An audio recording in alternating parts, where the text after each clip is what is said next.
Here are a few things that you as a freelancer can do to stay productive during the slower period at the holiday season. I'm learning to thrive in the gig economy. Would you like to learn too? My writing slows down the second half of December. My clients don't need as much social media. They're not in the office as much, and it just gets slow, you know. So I've come up with three things that I do in December to make things as productive as possible for somebody like me who is a freelancer. And I thought I'd share that with you. So this way, if you're a freelancer, you might want to start to incorporate these things into your uh, routine at the end of the year. The first thing I do is I donate what I don't need anymore around the office.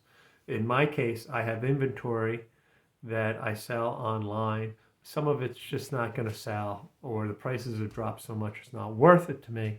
So I donate that stuff. And what I can do is I can then take a tax deduction. This is not tax advice, please. Don't take it straight tax advice from me. You have to talk to your accountant. But I do donate my inventory, and we do take a deduction against my income, so I save some money on taxes. And this is something that's good for me to do every year, just to clear out the old stuff. And you might have stuff around your office, in your workplace, that you can get rid of. Just get rid of it. If you're not using it and it's worth something, go ahead and donate it, take a tax deduction, because at least that'll help you in the long run. The second thing I do is I look ahead to 2022 and I go, what materials do I need? What things around the office do I need? And I buy that stuff before December 31st. I buy ink for my printer, for instance. I buy paper. I buy things that I know I'm going to need and use, so that maybe 3 months out, 4 months out, I will have supplies already at hand. And the reason why I do that before December 31st is so that way those costs go against this year's income. It helps me on my taxes for 2021. If I waited till February, for instance, to buy ink, well, that'll offset 2022 income, but I won't get the benefit until 2023. So why not do it before December 31st this year? So this way I get the benefit against the 2021 taxes.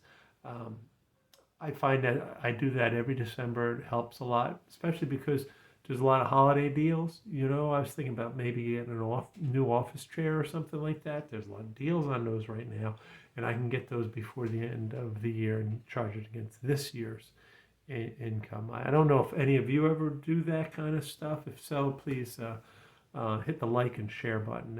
I'd be curious to see how many people do that at year end. The third thing I do to stay productive, and this is a little bit trickier, is I review the year. I go back and I look at what I made money on, what I didn't make as much money on, what I enjoyed doing, what I didn't enjoy doing. And then I start to look at the next year and say, okay, what do I want to focus on more? And what do I want to let slide a little bit? If there's work that you did last year that you weren't too happy with, you didn't enjoy it, well, you got a couple options. One is if it's something that's necessary for your business, have somebody else do it. Hire an assistant, hire a virtual assistant if you can. If it's something that you don't need to do, well, then maybe what you ought to do is just let it slide. I know the money's an issue. If there's a particular type of job that you do or service you provide and it's very profitable, even if you don't like it, you might have to continue to do that. But maybe what you ought to do is say, is the money really worth it? And if it isn't, let that service go. Just say no, no, thank you. You know, one of the great things about being a freelancer, as I've mentioned numerous times, is that we can do the work we want to do, not necessarily what the bosses tell us to do. That's a real big plus on being a freelancer. So what I've done is I look back over the past year and I say, okay, these are some of the things I want to do more of. These are some of the things I don't want to do. And I'm going to start to plan my next year for that. Then what I do is I look forward and I say, okay, I'm going to emphasize more of this because these are the things that I like. But what else would I want to do? What else should I add to that? What else should I be doing for 2022 that I can start hitting the ground running as soon as the holidays are over? So there's a few things that you can do to stay productive during the holiday season, even though work itself has slowed down a little bit. You can save some money on taxes, you can donate stuff, you can buy things, prepare for next year, and you can really start to set some goals for yourself and think about how you want to run your business, because thinking about how you want to run your business is just as important as doing the work when you're a freelancer.